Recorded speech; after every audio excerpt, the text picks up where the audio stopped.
Hi everyone, welcome to part 3 of lecture 8, and in this lecture we will discover the gamma distribution. But first, let me introduce you the gamma function, and by doing this, we will be sure that the things will be much more clear in the future, okay? So for alpha, which can take any positive real values, we can define the gamma function as the gamma of alpha will be the integration of y to the alpha minus 1 times e to the minus y dy. So, and the beauty of that gamma distribution is actually coming from the expansion of that function. And to show that pattern, let me first do some trick, okay? Actually, it's not a trick, but it's a way of easy calculation, okay? So this alpha is start from 0, and let's calculate the gamma function for the alpha plus 1. So what I did, just I increased that variable by 1. So the gamma of alpha plus 1 will be the integration of y to the alpha times e to the minus y dy. Okay, so I just increased alpha by 1. To substitute some variables, let's say y to the alpha is equal to u, and then du will be equal to alpha times y to the alpha minus 1 dy, and e to the minus y dy will be equal to dv, and the v will be equal to minus e to the minus y. So you can check the previous slides to ensure that you understand this substitution. I can integrate this term by parts, and I did this actually in I think in the exponential. Let me show that. Okay, we did the same thing here. So if you don't remember, just watch that part of lecture. So remember that part was 0 and minus integration of this term. But this term is actually, this is constant and it can go outside, and this 2 minus will be the plus, the positive, and these guys will be integration 0 from the infinity, and that will be, let's say this is alpha go outside integration, y to the alpha minus 1 and e to the minus y dy. So what is that? This part is actually same with this one. So, and that is equal to gamma of alpha, right? So, so I will end up with alpha times gamma of alpha. And this is equal to what? The gamma of, the gamma of alpha plus 1. So that's a useful pattern of this function. So we have the gamma of alpha plus 1 is equal to alpha times gamma of alpha. We also have the, keep that in mind, and we also have the gamma of 1, which is equal to 1, because if I put 1 into the alpha, that guy will be 1, and the remaining is the PDF of exponential distribution for lambda is equal to 1. Remember that was lambda times e to the minus lambda x, and integration or accumulating all the probabilities for each possible x values is 1. We calculated this in the previous lecture, so that's why that part is 1, and the gamma of 1 is equal to 1. So the last two facts mean actually the gamma function is the expansion of factorials. Okay, the factorial expansion is the gamma function. Let me show that. So we have that the gamma of alpha plus 1 is equal to alpha times gamma alpha, right? What I mean, and also we know the gamma of 1 is equal to 1. Let's say we want to calculate the gamma 10, okay? So this can be considered as alpha 1, so alpha will be 9, right? So the gamma of 10 can be written as 9 times gamma 9. And this term can be written as 8 times gamma 8. And this guy can be written as 7 times gamma 7, right? So I hope you understand the manner of doing this expansion. At the end, I will stop this process at 1 times gamma of 1, right? And what is this? This is 1. So the gamma of 10 is actually 9 times, 8 times, 7 times until 1. What is this? This is actually 10 minus 1 factorial, right? If I say this is k, I can say that gamma of k is equal to k minus 1 factorial. Okay, this is the beauty of the gamma distribution. Why? Because when I say the 5 factorial, that is easy and makes sense, right? The 5 factorial. You can easily calculate that one. But if I tell you the, let's say, 5.5 factorial, that doesn't make sense, right? But we can calculate the 5.5 factorial thanks to the gamma function, okay? So simply, we can use this integration to calculate the 5.5 factorial, okay? So this one.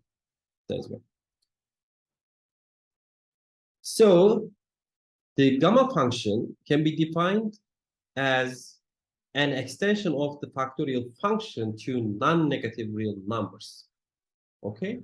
So what I mean, we have seen the factorial only for the integers, but thanks to gamma function, we can calculate the non-negative real numbers, the factorial of the non-negative real numbers, such as the 5.5 factorial. That's why that function can be defined as the extension of factorial function to non-negative real numbers. Okay, the gamma function is defined as the integration of y to the alpha minus 1 times e to the minus y dy, right? Let's substitute some variables as y is equal to lambda x for some positive lambda values. And we have dy equal to lambda times dx. So instead of y, we will just write lambda x, and instead of y, dy, we will write lambda dx. If we rewrite this guy, we will get this term. So which will be the lambda x, which was the y, lambda times x to the alpha minus 1 times e to the minus lambda x times lambda dx. If you open that one, that will be the lambda minus alpha times x alpha minus 1, x to alpha minus 1, times e to the minus lambda x lambda dx. So I have alpha minus 1 lambda here and 1 lambda here. That will be lambda to alpha. So at the end, I will get the integration of the gamma, sorry, the gamma of alpha will be integration of lambda to alpha times x to the alpha minus 1 times e to the minus lambda x dx. If we divide both sides with gamma of alpha,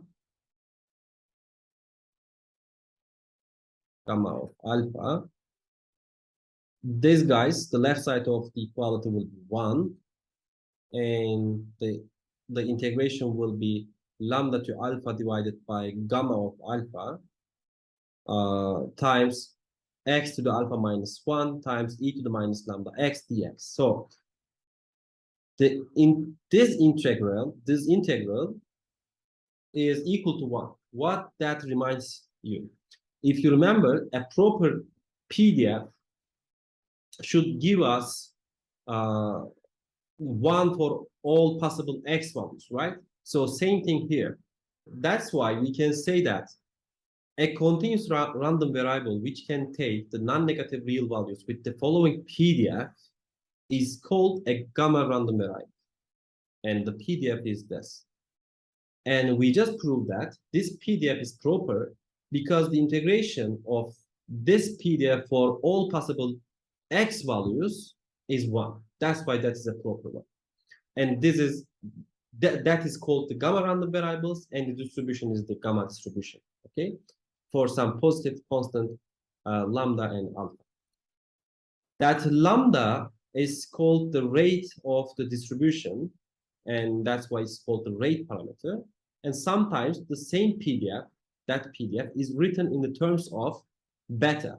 I mean, some people use beta, and the beta will be equal to 1 over lambda. Then the beta is called the scale parameter. Okay, scale parameter. So the lambda is a rate parameter, the beta is a scale parameter, and another parameter is alpha, which is called the shape parameter. So if you change those parameters, if you change the alpha, you will change the shape of that distribution. If you change the beta or the lambda, you will scale that the shape of the distribution. Okay. If alpha is a positive integer k, and the distribution is called Erlang distribution. Okay. If the alpha is positive integer k, that one. And also if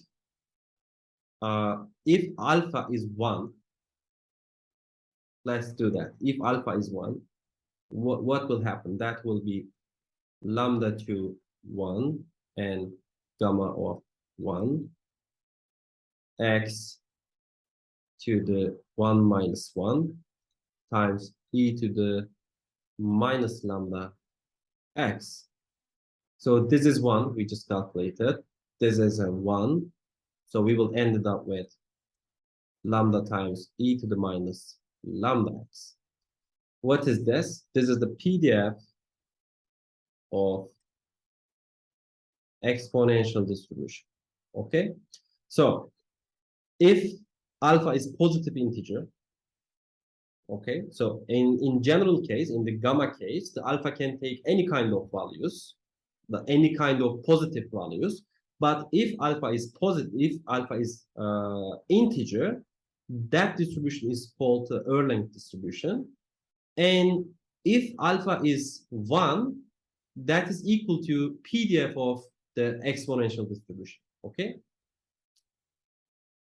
So actually, that will be the subset of the Erlang distribution. So we call that the exponential distribution with the parameter lambda is equal to 1 is actually the subset. The subset of the Erlang distribution. Okay, let's look at the shape of the gamma distribution with some different parameters. The first one, this one, we have the alpha and the lambda parameters. They are both equal to 1, and that corresponds to exponential distribution actually.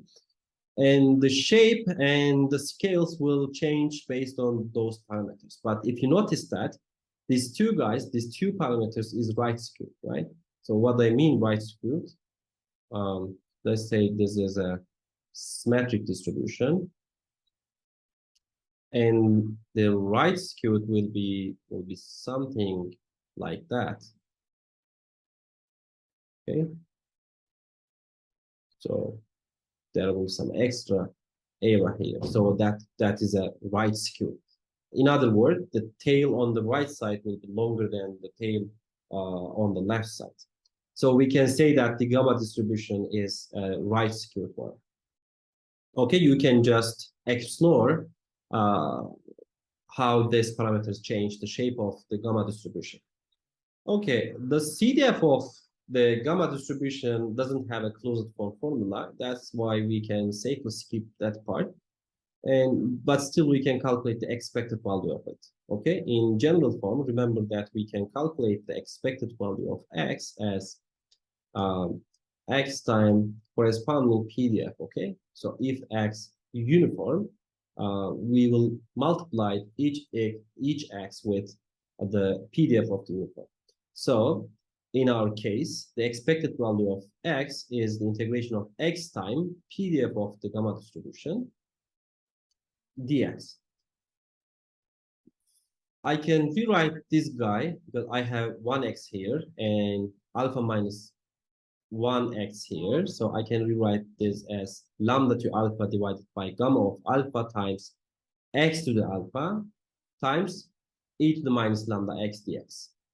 This guy is constant and it can go outside integration. So the inside integration will be x to the alpha plus 1 minus 1.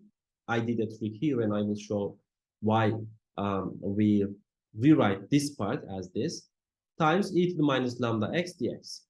So let's substitute y with lambda to x, lambda times x, so that the dy will be equal to lambda dx.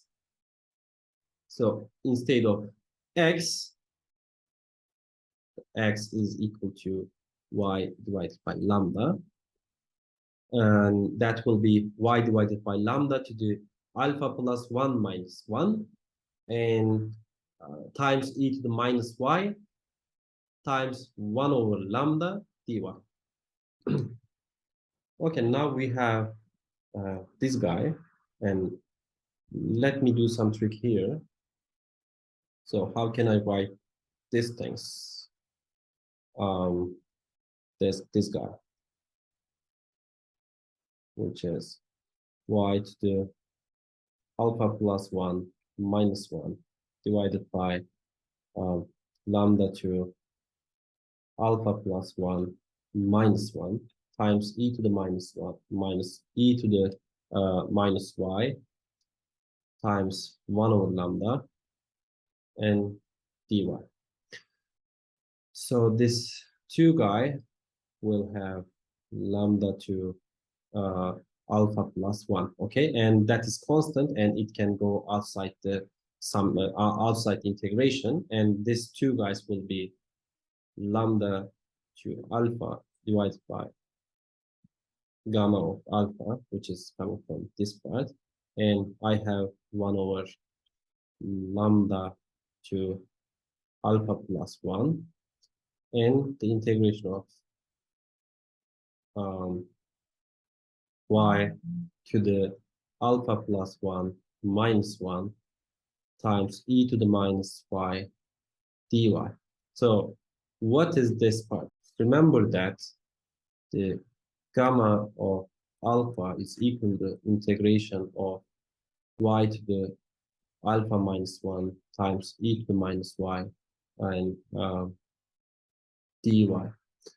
If I put alpha plus 1, that will be the integration of y to the alpha plus 1 minus 1 times e to the minus y dy. And this is same with this one. So instead of these things, I can write gamma of alpha plus 1. Okay? Gamma of alpha plus 1. So I will get this guy. So, and let me open this one now. It can be written as lambda to a divided by gamma of alpha times. This can be written as alpha times gamma of alpha. Remember that the gamma of alpha plus 1, which is equal to alpha times gamma of alpha. Okay, and these guys can be lambda to a times lambda.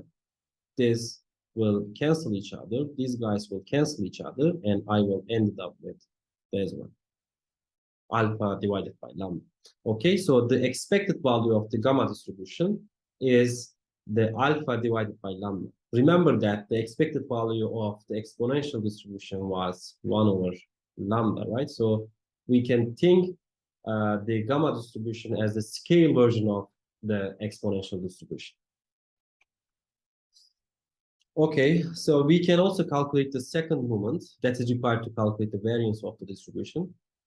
So I will skip that part. We have already did similar things many times, so you can do it yourself. But at the end of this calculation, I will get the expected value of x squared, or the value of the second moment will be alpha squared plus alpha divided by lambda squared. So I have this one, the expected value of x squared, and I have already calculated the expected value, which is alpha divided by lambda. I can easily calculate the variance, right? Which is the expected value of x squared minus expected value of x squared. So I will get the alpha divided by lambda squared. So this is the variance. Well, the expected value of gamma distribution is alpha divided by lambda, and the variance of the gamma distribution is alpha divided by lambda squared. Okay, this is end of part 3. Thanks for watching.